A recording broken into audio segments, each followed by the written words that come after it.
It's summer 2025. Sa sobrang init nga ng panahon, ay nakapagdagat na ba ang lahat? Kaya naman for today's gala ay isasama ko kayo dito lang sa probinsya ng Aurora.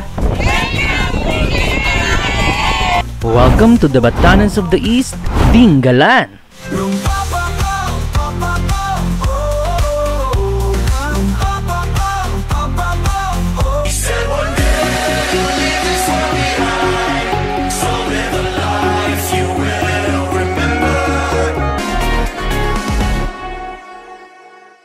Isa na namang summer sayang adventure ang isi-share ko sa inyo for today's gala. Tayo mag-aakyat baba sa kabundukan, tatawirin at lalanguyin natin ang karagatan, i-experience ang mga rock formations, tatanawin ng mga kamanghamanghang kuweba, sasabayan ng isang masarap na kainan, magsa-side trip sa isang malamig na ilog, at tatapusin natin sa isang malupitang diskuhan. At syempre, isi-share ko rin sa inyo ang mga expenses dahil ito ay isang DIY travel. Finally, ang daming tao. Pagkatapos ng halos 4 na oras na biyahe, ay narating na namin ang Dingalan Feeder Port. We're at Dingalan. So many people. It's the second week of Holy Week. Dito nga namin inantay ang aming dalawang tour guide na nag-assist din sa amin sa mga babayaran dito. Katulad na lang ng environmental fee, insurance fee, at ang bayad sa bangka. We're here at Dingalan. Antayin na kami ng bangka namin. Mga bandang alas 7 nga ay naghanda na kami at sumakay sa bangka para makatawid sa isla. Meron po yan.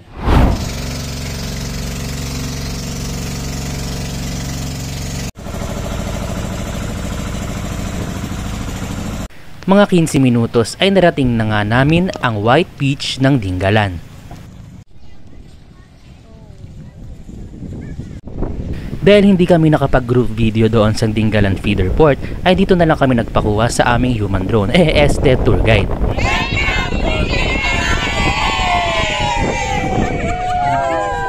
Kaway po, kaway! Kaway! Kaway! Kaway sir, kaway, kaway, kaway! Kaway po, kaway, kaway! Kaway lang! Wala pong alis! Wala pong alis, oh! Wala pong alis! Walang alis! Sigaw lang po, sigaw! Matapos nga ang aming group photo ay dumiretso na kami papunta sa cottage. Nakarating ko lang po. Here at Batanes of the East. It's my second time here. Sobrang na-develop niya. Punta kami sa cottage area.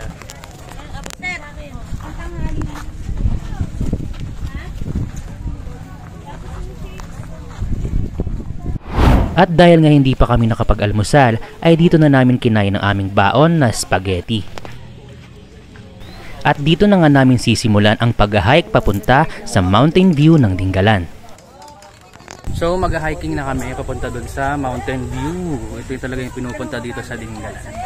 Yan, kasama namin yung mga senior citizen. Tapos yung isa. Anong isa?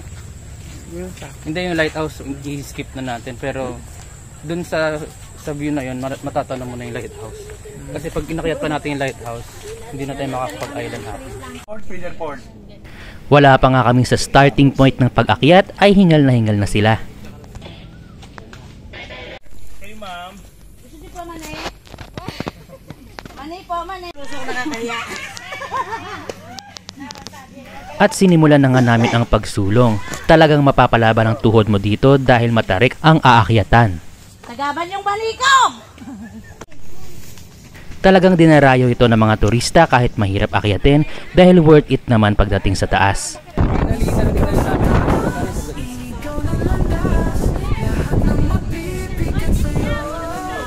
Mga ano, hingal.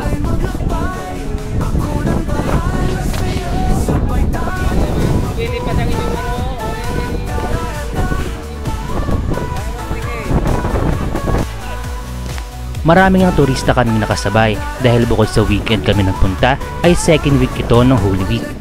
Pero ganun pa man ay hindi ka pa rin mauubusan ng space at tiyak na may enjoy mo pa rin ang napakagandang view.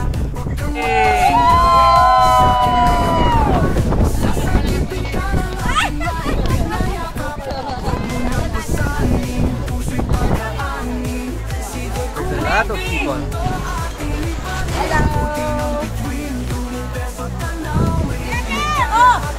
Bago ka nga umakyat dito ay dapat naka-sunblock ka na dahil exposed na exposed ka sa araw. Magbaon din ng mga pananggalang sa araw katulad ng sombrero o balabal. Mula sa Mountain View ay matatanaw mo rin ang kanilang lighthouse na pwede nyo rin namang akyatin sa kabilang daanan.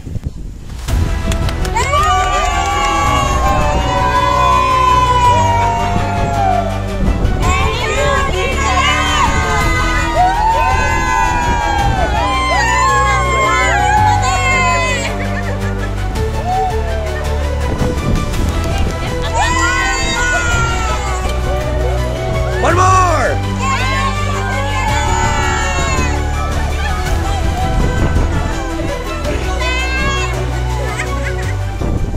Matapos nga naming enjoyin ang view sa itaas, ay sinimulan na naming bumaba.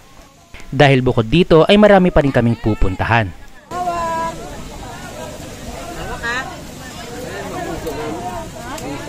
Dalawang kamay ba? Ako yan ako. Kahit po isang kamay lang kung kaya naman. Ngayon kung di kaya, dalawa.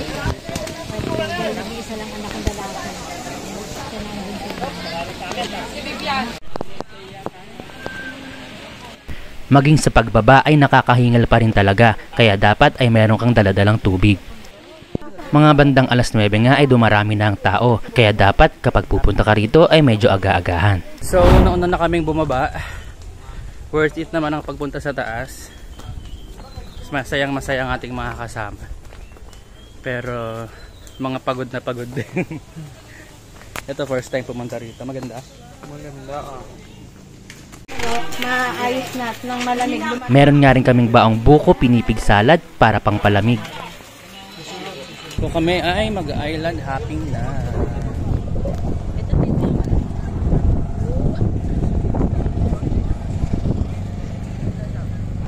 Matapos nga naming magpahinga ng saglit mula sa pag-hike, ay nag-island hopping na agad kami dahil baka lumakas pa ang alon.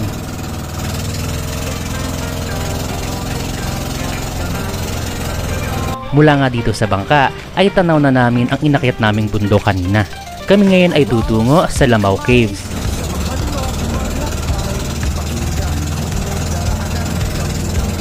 At matapos nga ng 15 minutos na boat ride ay narating na namin ito.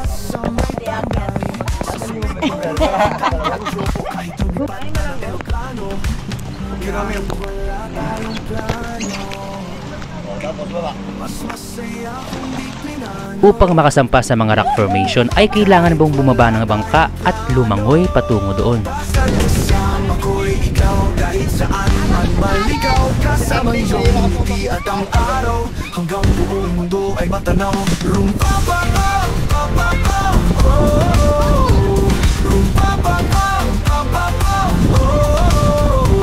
Masaya naman kahit may pagod, kahit masakit ang mga tuhod. Tuloy lang ang paggalaw, basta kasama ko'y ikaw. Mga adventurer.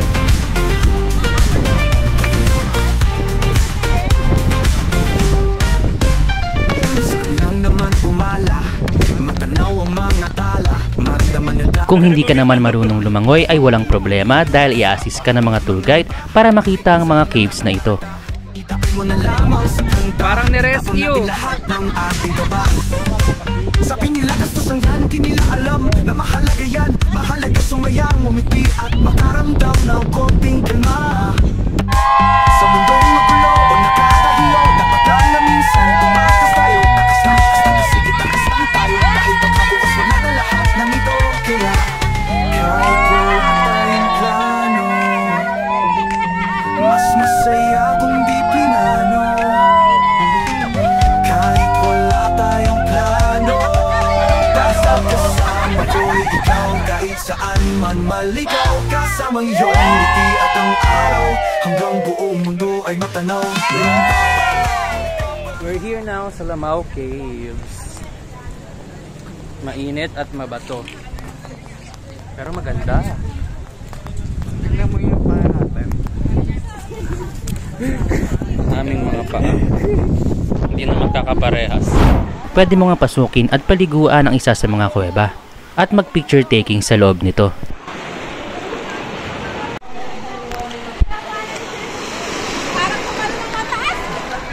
Wala na, nasira na.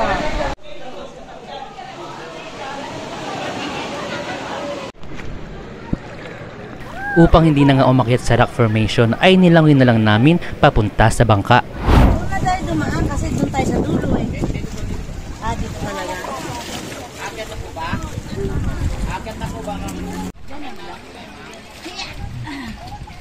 Akyata na!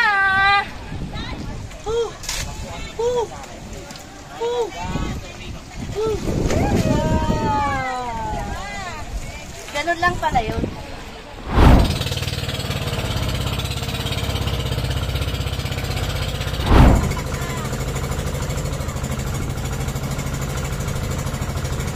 Nag-hiking sa bundok, nag-boat riding sa dagat, ewan ko na lang kung hindi pa tayo magutom. Kaya naman pagbalik namin sa cottage ay buti na lang hinahanda na ng mga tour guide namin ang aming boodle fight. Pero bago natin ituloy ang kainan, magba-budget reveal muna tayo. Umpisa natin sa Dingalan Feeder Port. Ang binayaran nga namin dito ay environmental fee na 50 pesos, insurance fee na 60 pesos, at dito mo rin babayaran ang boat fee na 1,200 pesos, maximum of 15, round trip na mula sa Dingalan White Beach. Noong patapos na nga kami sa aming tour dito, ay tsaka ko na binayaran ang aming tour guide na 1,000 pesos ang isa at 20 pesos naman para sa entrance ng Mountain View at 200 pesos naman per head para sa boodle fight na naging 180 pesos na lang dahil diniscountan kami ng aming tour guide. Shoutout pala kay Kuya Victor Dacer. PM nyo lang siya sa Facebook kung gusto nyong mag-inquire tungkol sa Dingalan Tour. Wow, ang ganda ng picture niya. Pray tayo, pray. Kanya-kanya ng dukot. O baka tumapon yung tawa natin.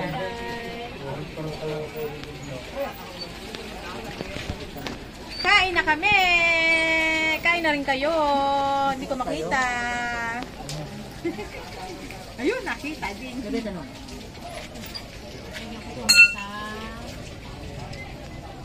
Sarap. Tikman natin ang tahong. Tahong ni Carla. O si Jason, saan ang pwesto? Ayun, katapin ni Jason. Hindi na Alvin.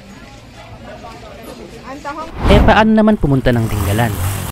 Mula Manila ay pwedeng sumakay sa Baliwag Transit na mga biyaheng papuntang Cabanatuan. At mula sa may SM Cabanatuan ay meron ng mga mini jeep na pwedeng sakyan na papunta sa Dingalan Aurora.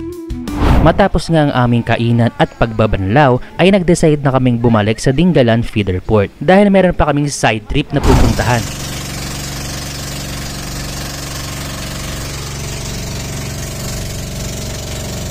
20 minuto mula sa Dingalan ay mararating nyo na ang Gabaldon, Nueva Ecija. At dito nga kami nag-side trip sa Dupinga River, kung saan nagbayad kami ng 20 pesos per head at cottage for 500 pesos. Napakasarap nga magbaba dito dahil bukod sa malamig ang tubig ay may enjoy mo talaga ang napakagandang view. Ang lamig!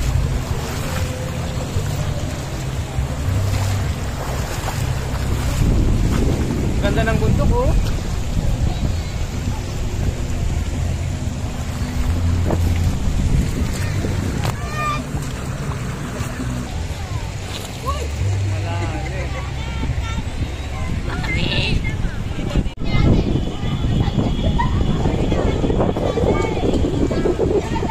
Dito na nga kami nagpalipas ng oras at nagpahapon. Dahil ang susunod naming pupuntahan ay maganda kapag gabi.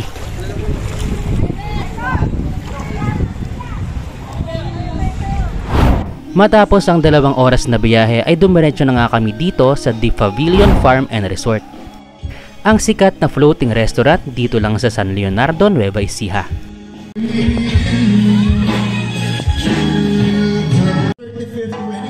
Wala ditong entrance fee kapag magda-dine-in ka at pwede ka pang mag-disco.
Tinapos nga namin ang gala ngayong gabi sa isang masarap na kainan.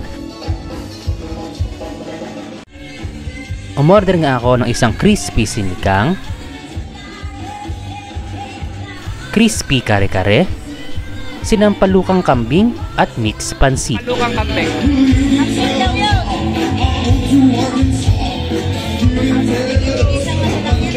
Kambing yan na kambing.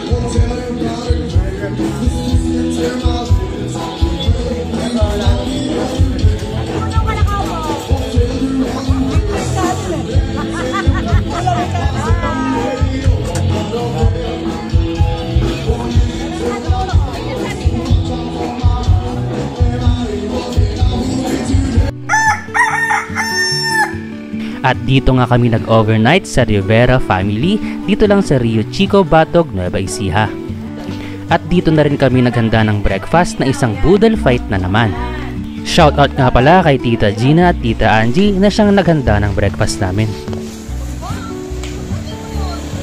Karamihan nga ng almusal namin ay isda at gulay dahil naparami na kami ng seafood at karne noong kami gumala.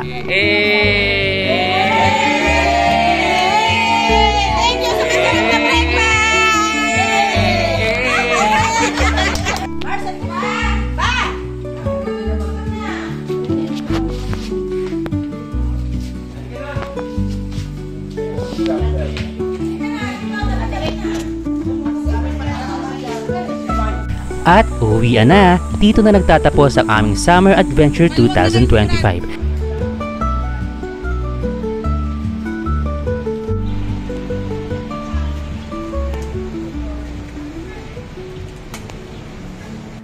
Ang dinggala na isang paalala ng pagkatapos ng lahat ng hirap na pinagdaanan mo, sa dulo nito ay meron pa rin nag-aabang ng isang magandang rason para bumangon. This is your Chow Vlogger Mark na laging nagpapaalala na maging responsableng turista kahit saan man magpunta. Safe travel everyone! Bye-bye!